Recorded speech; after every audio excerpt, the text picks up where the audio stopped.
오늘은 시간과 공간의 주인이라는 제목으로 하나님의 말씀을 전하겠습니다.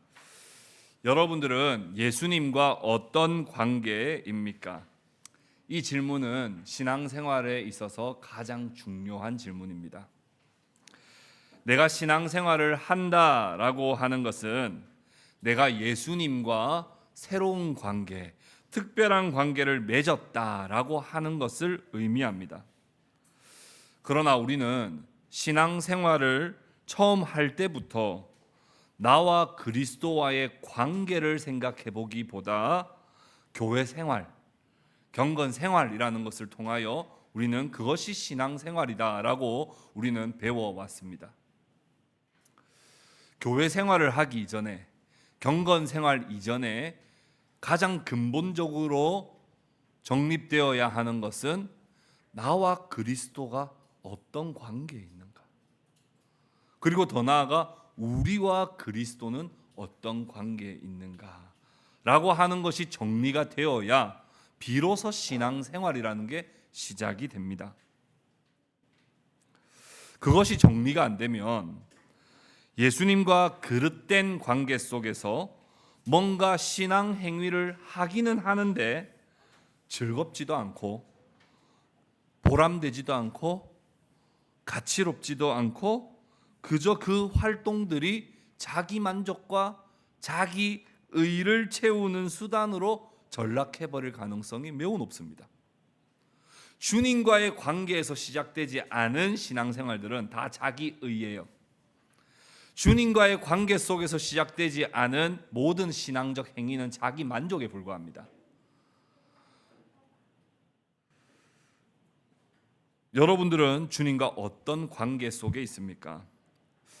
많은 분들이 주님과 관계를 맺을 때 119 구급대원처럼 주님을 생각하시는 분들이 있어요.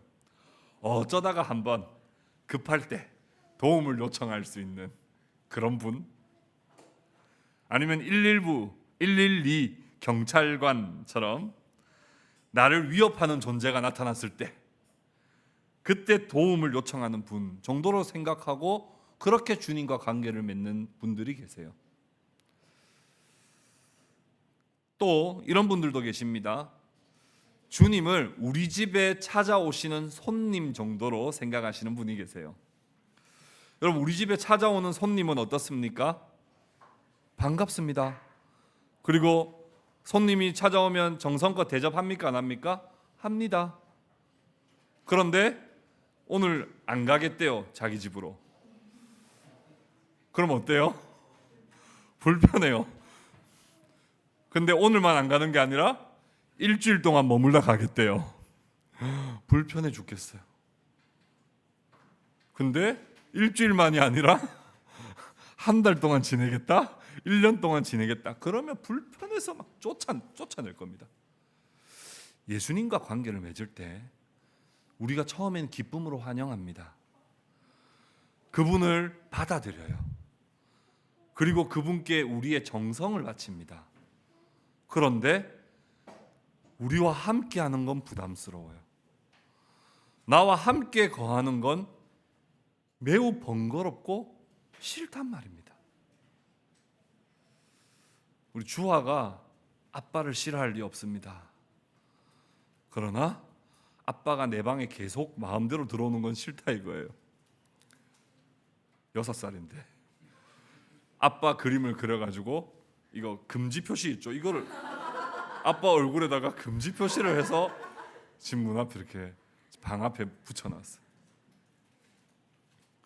여러분, 주님과 어떤 관계를 맺고 있습니까? 오늘날 많은 교인들이 입으로는 주여 주여 하지만 실제로는 그리스도의 주인 되심을 부정하는 경우가 많습니다. 그리스도를 주님으로 모셨다고 말은 하면서도 정작 자신의 삶의 현장에서 모든 일의 주관자는 자기 자신입니다. 주님을 전혀 생각하지 않는 것은 아니라 할지라도 항상 파이널 디시전은 자기가 내립니다. 모든 최종 결정은 자기가 가지고 있고 자기의 판단에 따라서 자기의 끌림에 따라서 결정을 합니다. 성경이 말하는 자기 소견에 오른 대로 행하며 자신에게 주어진 모든 삶을 자기의 욕망과 꿈과 자아 실현을 위해서 온전히 자신의 삶을 거기에 다 쏟아 붓습니다. 주님과 우리의 관계가 어떤 관계인지를 정리하지 못한 사람은, 주님과 관계를 제대로 맺지 못한 사람은 그리스도가 내 삶에 참으로 평안과 행복을 가져다 주는 분이라고 우리가 고백하지 못하고, 도리어 우리를 부담스럽게 하고 우리에게 막중한 책임과 의무를 지어다 주는 그런 분으로 오해합니다. 내 생각과 주님의 생각이 다를 때면 헤어질 결심을 하기도 하고 그리스도를 따르는 것에 대하여 깊은 회의감을 가지기도 합니다. 여러분들은 주님과 어떤 관계입니까? 주님과 나와의 바른 관계에서부터 신앙생활은 시작됩니다. 오늘 시간과 공간의 주인이라는 제목으로 말씀을 전할 텐데, 우리 첫 번째는 예수님과 관계를 맺지 못하는 사람들입니다. 예수님과 관계를 맺지 못하는 사람들. 요한복음 10장은요, 그리스도와 우리가 어떤 관계인지를 정말 잘 보여주는 성경장입니다. 무엇보다도 예수님께서 뭐라고 말씀하셨습니까? 나는 선한 목자다, 그렇게 말씀하셨어요. 나는 선한 목자고 너희는 양이다, 그렇게 말씀하셨어요. 내가 없으면 너희들은 절대로 살 수가 없다. 양은 다 자기가 할 수 있다고 생각하고 자기가 옳다고 판단한 대로 가지만 늘 양이 가는 곳은 낭떠러지고 위험천만한 곳이에요. 그래서 선한 목자가 필요합니다. 또 양은요, 절대로 자기 자신을 방어할 능력이 없습니다. 목자가 지켜줘야지만 양은 안전할 수 있다는 사실을 우리 예수님은 말씀해 주셨습니다. 그리고 예수님과 성부 하나님과의 관계가 어떠한지도 말씀하셨어요. 30절에 뭐라고 말씀하셨습니까? 30절에 이렇게 말씀했습니다. 나와 아버지는 하나이니라. 나와 아버지는 하나이니라. 하나님이 너희의 목자이신 것처럼 나도 너희의 목자다, 그렇게 말씀을 해 주셨습니다. 그런데 그 말을 듣던 유대인들의 반응이 매우 거친 반응을 보입니다. 우리 31절 말씀 같이 함께 읽어볼까요? 31절 같이 읽읍시다. 시작. 유대인들이 다시 돌을 들어 치려 하거늘.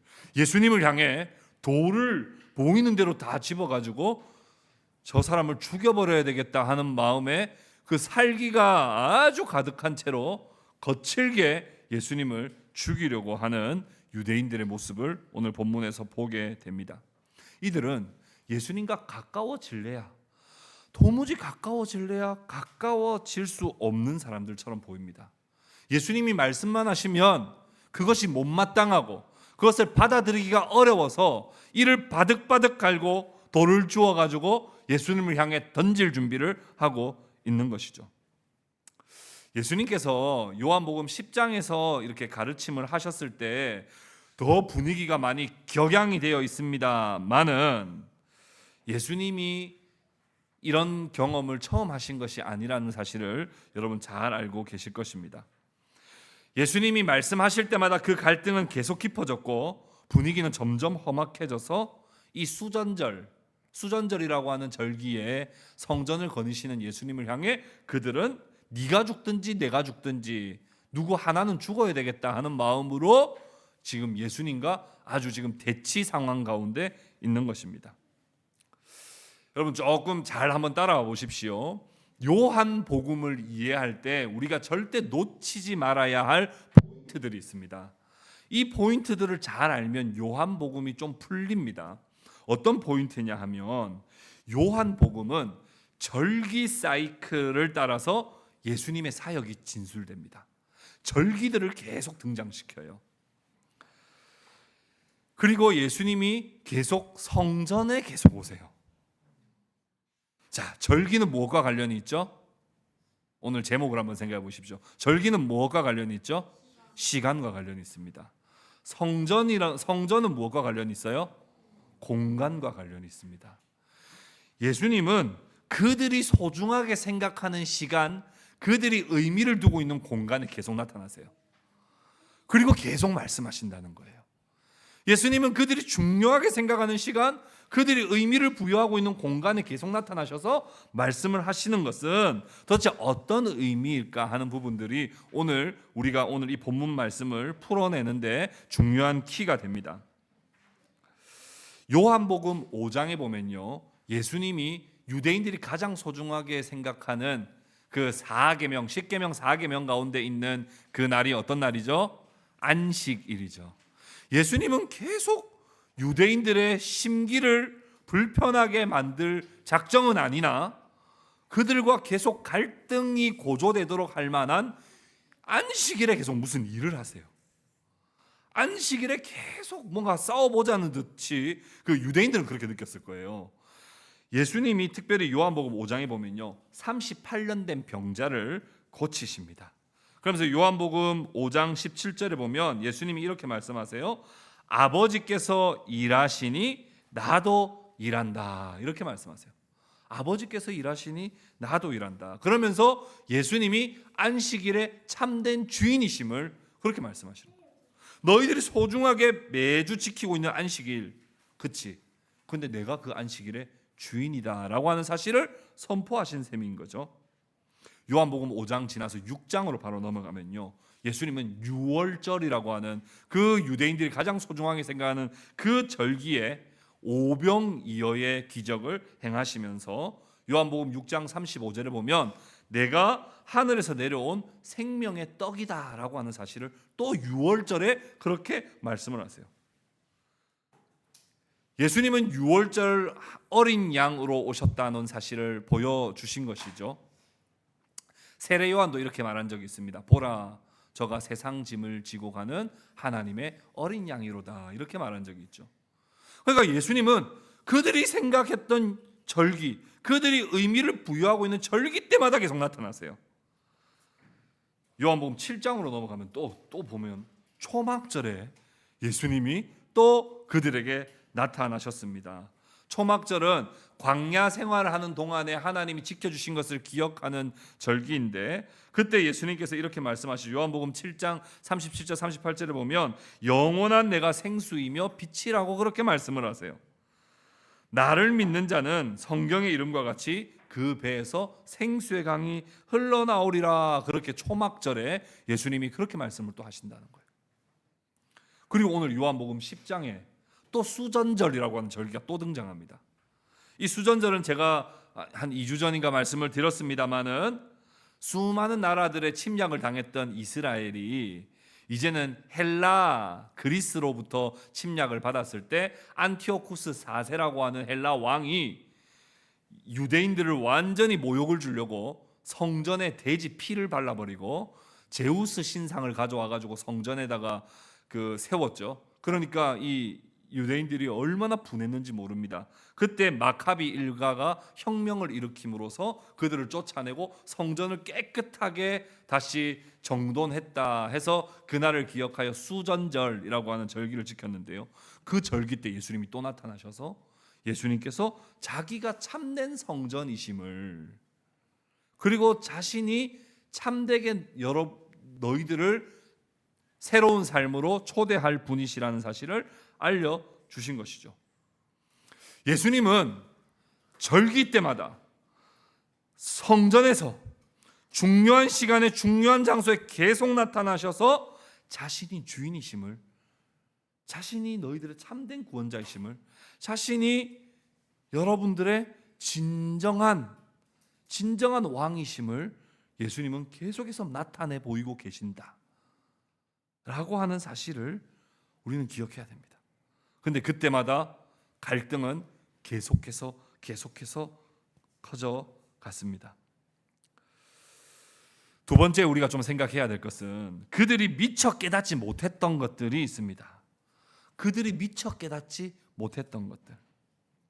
요한복음 1장부터 한번 볼게요. 요한복음 1장부터 우리 천천히 다시 한번 봅시다. 요한복음 1장 1절부터 3절까지 우리 천천히 같이 한번 읽어볼까요? 같이 읽겠습니다. 시작. 태초에 말씀이 계시니라.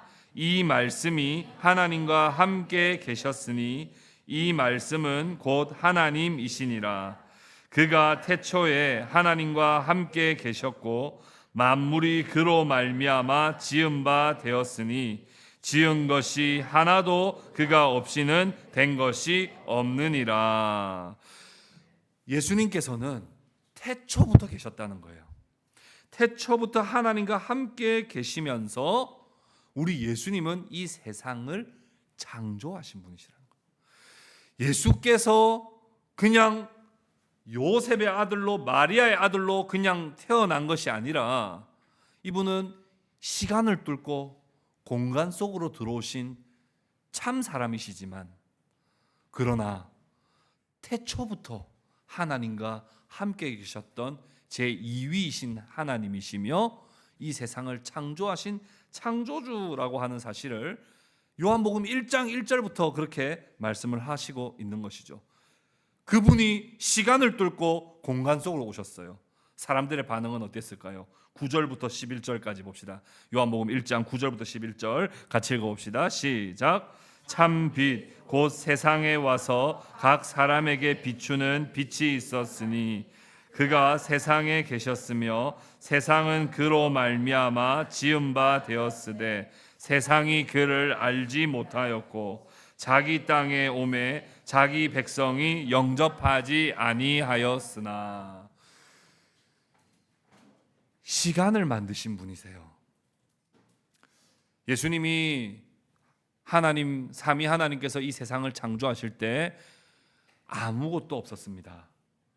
아무것도 없었어요. 무였습니다. 그러나 하나님이 세상을 창조하셨죠. 빛이 있으라 하심에 빛을 만드셨어요. 그리고 무엇을 만드셨습니까? 해와 달과 별을 만드셨어요. 뭘 만드신 셈이죠?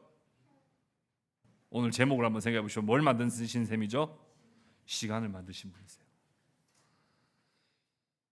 그리고 하늘을 만드시고 바다를 만드시고 땅을 만드셨어요. 뭘 만드신 분이시죠? 공간을 만드신 분이세요. 시간의 창조자시요 공간의 창조자께서 시간을 뚫고 공간 속으로 들어오셔서 그들의 죄와 비참함에서부터 건져 영원한 생명을 주시기를 위해서 오셨는데 아무도 그를 환영하지 않아요.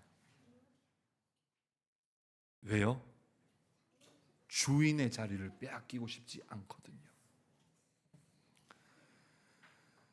이 시간을 내 마음대로 사용하고 싶고 이 공간을 내 마음대로 사용하고 싶고 내 목숨과 내 생명과 내 물질을 내 건강을 내 마음대로 사용하고 싶은 인간들에게 주님이 찾아오시면 그리 환영할 만한 일이 아니었던 것입니다.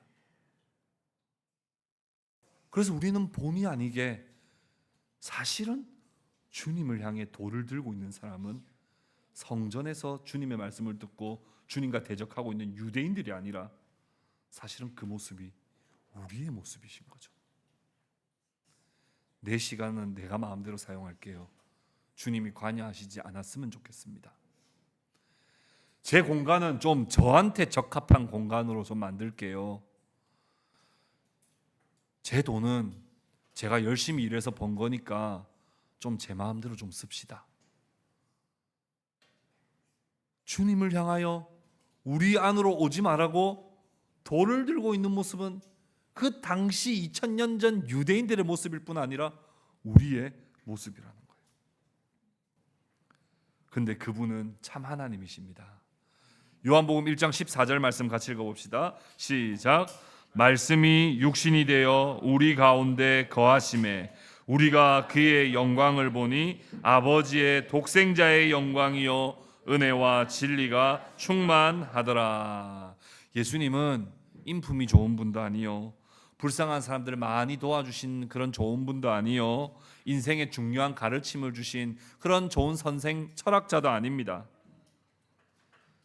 예수님은 말씀이시며 육신이 되어 이 땅에 오신 아버지의 독생자의 영광을 가지신 참 하나님이시며, 우리를 죄와 비참함에서부터, 우리를 불안과 우울과 낙심과 그 고통에서부터 진정으로 건져주시며 자유케 하실 주님으로, 우리의 참 주인으로 이 땅에 오셨다는 사실을 우리는 기억해야 하는 것입니다. 절기 때마다 또 성전에서 무리를 일으키는 트러블 메이커가 아니란 말입니다. 예수님은 오히려 피스 메이커예요. 우리에게 참된 평안을 주시기 위해서 오신 분이요, 우리에게 참된 자유를 주시기 위해 오신 분입니다. 구약시대의 절기와 성막과 성전의 그 의미를 조금 더 우리가 이해한다면 오늘 본문 말씀 우리는 더 잘 이해할 수 있습니다. 우리 절기 그림을 한번 보여주실래요? 애굽에서 구원하신 하나님께서 너희들이 가나안 땅에 들어가거든 가나안의 거민들과 같이 살지 마라. 가나안 땅에 들어가든 그들과 동화되지 마라. 내가 정해준 절기를 잘 지켜라. 이렇게 레위기, 민수기, 신명기에서 계속 말씀하셨어요. 레위기, 민수기, 신명기에 기록되어 있는 이 절기들은 왜 지켜라고 하셨을까요? 너희들이 이제는 애굽에서부터 건진받아 가나안 땅으로 가게 되면 내가 정해준 그 시간 안에서, 내가 너희들을 인도하는 그 시간 안에서 시간의 주인이신 주님의 통치를 받고 하나님과 깊은 관계 속에서 살기를 원한다라고 하며 절기를 정해주신 거죠. 그 중에 안식일이 가장 대표적인데요. 너희들은 안식일을 기억하여 거룩하게 지키라고 그렇게 출애굽기 20장과 신명기 5장에서 10계명 가운데 특별히 말씀을 하셨습니다. 왜요? 우리가 구별된 그 시간 안에, 내가 주장하는 시간, 내 마음대로 쓰고 싶은 시간이 아니라 하나님이 정해주신 그 시간에 특별히 하나님의 창조하심과 하나님의 구원을 기억하는 자가 바로 하나님께 바른 관계를 맺은 자요, 하나님의 백성이라고 하는 사실을 알려주시기 위함이죠.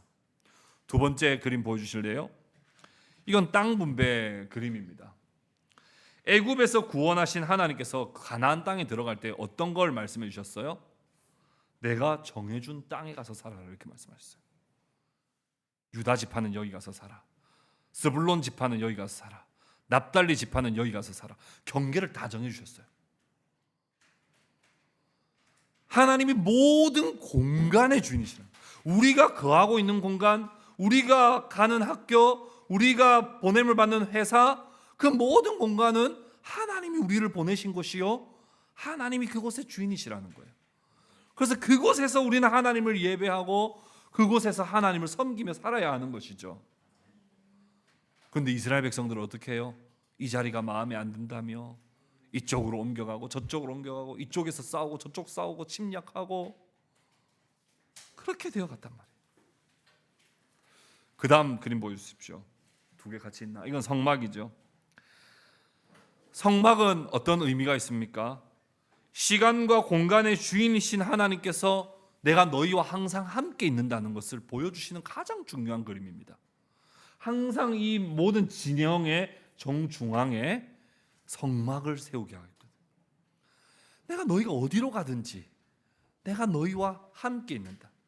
언제나 어디서나 시간과 공간의 주인이심을 여기서 보여주시는 거죠. 또한 그 다음에 이제 성전으로 이제 발전되어서 하나님이 이스라엘 가운데 임재하신다. 내가 너희들 가운데 임재한다라고 하는 것을 가장 잘 보여주는 것입니다. 그런데 유대인들에게 있어서 절기는 무엇이 되었습니까? 절기는 그들의 축제요, 그들의 탐욕과 욕심을 채우는 행사로 전락해버렸어요. 성전은요, 예수님께서 성전 척결 사건을 행하실 때 어떻게 말씀하셨습니까? 여기를 완전히 강도의 소굴로 만들어놨구나. 하나님이 거하시고 하나님이 너희와 언제나 함께 하신다라고 하는 그 중요한 의미들을 인간들은 다 변질시켜서 자신의 탐욕을 채우고 자신의 정욕을 채우며 자기 의를 나타내는 장소와 시간으로 변질시켜 버렸다는 거예요. 하나님의 통치는 어디도 없습니다. 그러니 하나님의 아들께서 오셨는데도 그분을 맞이할 수가 없는 거예요. 그분을 향하여 이를 갈며 돌을 던질 준비를 할 수밖에 없는 것입니다. 39절 말씀 같이 한번 볼까요? 오늘 본문 39절 말씀입니다.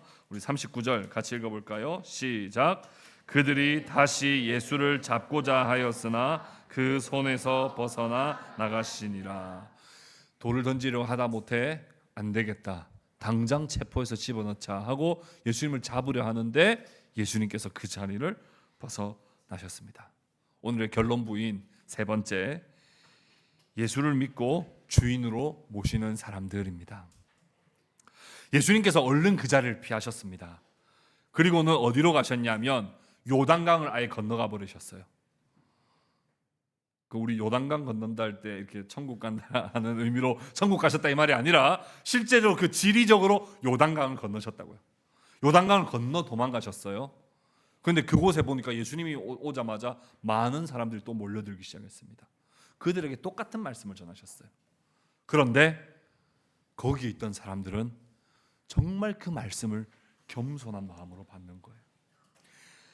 우리 40절, 41절, 42절 같이 한번 읽어볼까요? 40절, 41절, 42절 같이 읽읍시다. 시작. 다시 요단강 저편 요한이 처음으로 세례 베풀던 곳에 가사 거기 거하시니 많은 사람이 왔다가 말하되 요한은 아무 표적도 행하지 아니하였으나 요한이 이 사람을 가리켜 말한 것은 다 참이라 하더라. 그리하여 거기서 많은 사람이 예수를 믿으니라. 요한이 정말 훌륭한 사람이라고 생각하고 그들은 많이 요한에게 세례를 받기도 했습니다. 그러나 예수님이 풀어주시는 이 절기, 이 성전, 성막, 자신이 어떤 분으로 이 땅에 오셨는지를 풀어줄 때 요한하고는 차원이 다른 생명의 말씀이라는 사실을 그들은 깨닫게 되었고 그 자리에서 다 예수 그리스도를 믿고 예수님을 주인으로 모시게 되었습니다. 복음은 모든 자에게 배드 뉴스가 아닙니다. 복음은 어떤 자에게는 불편하고 누군가에게는 매우 미련한 것으로 보일지 모르나 이 복음은 누군가에게는 분명 굿뉴스입니다.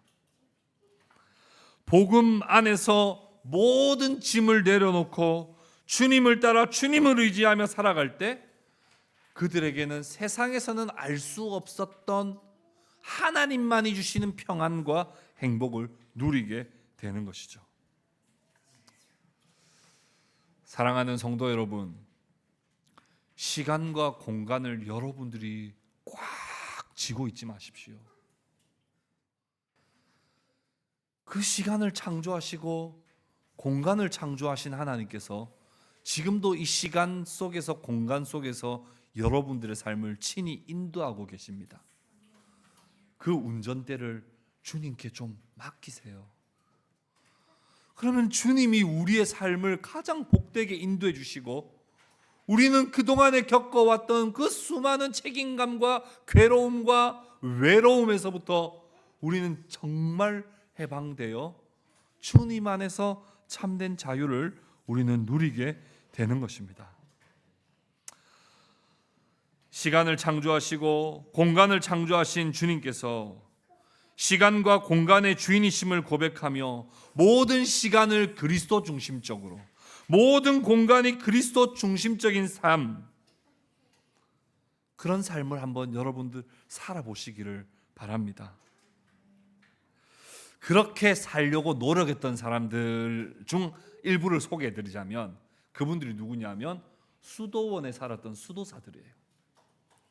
그 수도사들은 수도원이라고 하는 한 공간 안에 갇혀서 모든 시간을 그리스도 중심적으로 살려고 애썼습니다. 하루에 8번 기도해. 베네딕트 수도원은 하루에 8번씩 기도. 그리고 남는 시간에 독서하고 묵상하고 침묵하고. 제가 수도원에 한번 가본 적이 있는데 조용하니까 진짜 좋아요. 진짜 뭐 이런 것도 안 들려요. 진짜 조용해. 와, 거기 돌기만 해도 기도가 진짜 절로 되겠더라고요. 그러니까 그 수도사들이 정말 목표하는 바가 뭐예요? 모든 공간과 시간 속에서 주님을 인정하겠다는 거. 그런데 모든 사람들을 수도원 안에 들어가 있는 수도사로 하나님이 지금 요청하시기 위해 이 말씀을 하시는 걸까? 전혀 그렇지 않다고 생각합니다. 수도원이라고 하는 한 공간에 갇혀 있는 것을 원하지도 않으시고 매일 앉아가지고 기도만 하기를 우리 주님은 원하시지도 않습니다. 수도사 생활을 하기를 원하시는 것이 아니라 도리어 생활 수도사가 되기를 원하시는 것이죠. 우리의 생활 속에서 그리스도 중심적으로 살아내는, 우리의 모든 시간 속에 그리스도 중심적으로 살아가는, 우리의 모든 공간 속에 그리스도가 높임을 받도록 하며 살아가는 그런 생활 수도사의 삶을 원하시는 것입니다. 어떤 한 공간 안에서 주님을 섬기는 것이 아니라 우리가 걸어다니는 곳, 우리가 자는 곳, 우리가 먹는 곳, 우리가 일하는 곳, 우리가 공부하는 곳, 그 모든 공간에서 주님이 주인 되심을 고백하는 거예요. C.S. 루이스라고 하는 변증가는 뭐라고 이야기했습니까? 우리 뭐 어린이들 있어도 부부의 침대에도 주님이 계셔야 된다, 이렇게 말씀했어요. 주님을 어떤 시간에는 사적으로 주님을 분리시키지 아니하고 내 모든 순간에 주님과 동행하며 모든 공간 속에서 주님을 높이는 그런 삶을 살도록 우리 주님은 요청하고 계십니다. 우리에게 주어지는 하루하루를 일회용 컵 사용하듯이 아무렇게나 사용하고 휴지통에 던져버리듯 그렇게 살지 않아야 합니다. 하루하루가 주님이 설계하신 건물을 짓는 한 장의 벽돌이라고 고백하며 모든 시간 속에 그리스도 중심적으로 살아가고 그리스도를 따라, 그리스도를 위해, 그리스도와 함께, 그리스도를 향해, 그리스도 안에서 살아가도록 주님은 우리에게 말씀하고 계십니다. 이렇게 주님과 관계를 맺을 때 우리의 신앙생활은 지금껏 우리가 경험해 보지 못한, 지금껏 우리가 누려보지 못한 모든 짐을 풀어놓은 참된 자유와 만족의 삶을 살게 될 것이라고 우리 주님은 시간을 뚫고 공간 속에 오셔서 우리에게 말씀하고 계시는 것입니다. 말씀을 맺겠습니다. 언제나 어디서나 그리스도를 주인으로 모시고 살아가시기를 바랍니다. 예배당 안에 주님을 가두어 놓지 마십시오. 주일 예배 시간 안에 주님을 가두지 마시고 언제 어디서나 주님과 동행하시기를 바랍니다. 나중에 라고 하지 마십시오. 저기 가서 라고 말하지 마십시오. 언제나 신앙은 here and now입니다. 지금 여기서 주님을 주로 고백하는 것이고 지금 여기서 주님을 섬기는 것입니다. 주님의 다스림이 여러분들의 삶을 이끌 때 놀라운 주님의 능력과 평안을 경험하게 될 것입니다. 그 은혜를 온전히 누리며 살아가는 저와 여러분 될 수 있기를 주님의 이름으로 축복합니다. 우리 함께 말씀